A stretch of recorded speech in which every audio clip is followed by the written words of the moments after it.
Recorded Books presents an unabridged recording of A Game of Character, a family journey from Chicago's Southside to the Ivy League and beyond, by Craig Robinson, narrated by Korey Jackson, and directed by A.J. Cermak.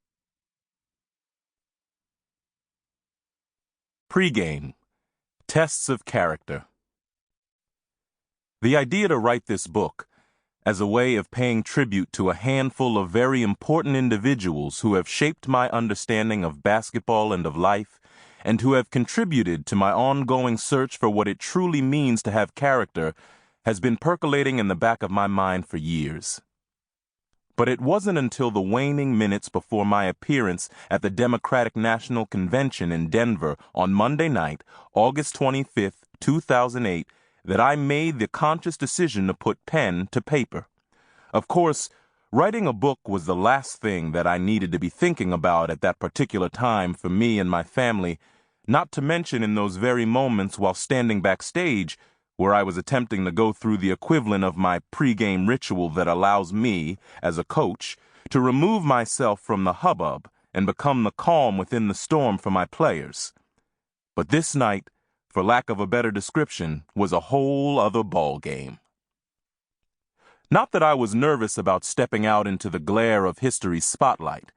On the contrary, nothing could have been more gratifying than the opportunity to speak from my heart in introducing my sister, Michelle Robinson Obama, to the thousands of incredibly energized delegates at the convention center and to the millions of Americans watching. The weight of the moment, rather, had everything to do with the unbelievable responsibility that had fallen to Michelle.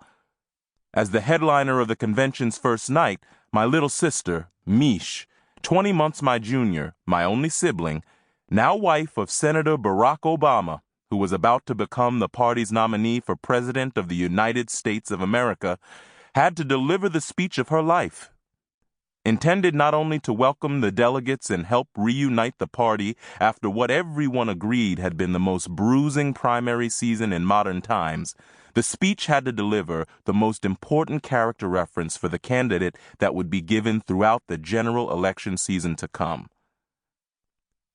In basketball terms, at least in my thinking, Michelle was being asked to sink a three-pointer at the buzzer in a do-or-die game at the start of the championship. Everything to come, victory or disappointment, would hinge on this one shot, and all I could do to help was to simply pass her the ball and believe. As if reading my mind, just as I turned to follow a production assistant to the spot from which I would enter onto the stage for my speech, a glowingly confident Michelle popped her head out of the green room and hurried over for a last-minute hug. "Craig," she said, with a look in her eyes that spoke volumes, letting me know that she was ready to cross the threshold into the public eye and to become, potentially, the most influential woman in the world. "Thank you." "Thank you," I grinned in response, thrilled to be along for the ride, as surreal as it all seemed. Both of us were probably thinking the same thing, how grateful we were to have our mother, Marian Robinson, on hand for this occasion and to take part in this most unlikely of journeys. And I was sure that on this night, of all times, Michelle and I both missed our dad, the late Fraser Robinson III, more than ever.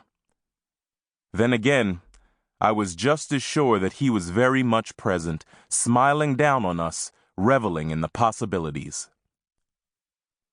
"Mr. Robinson," one of the staffers whispered with a mix of politeness and urgency, pointing me toward the stage where I would enter in darkness during the last minutes of a video about our family.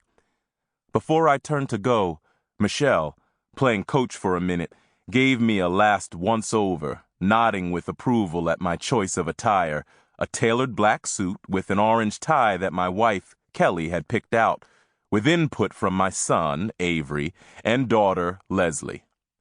4 months earlier, in the midst of the fever pitch of the presidential primary season, I had accepted the post as head coach of the men's basketball program at Oregon State University. We had only recently started to acclimate to Providence, Rhode Island, where I'd spent the last 2 seasons as head coach at Brown University, but the opportunity to move to a Pac-10. Sample complete. Ready to continue?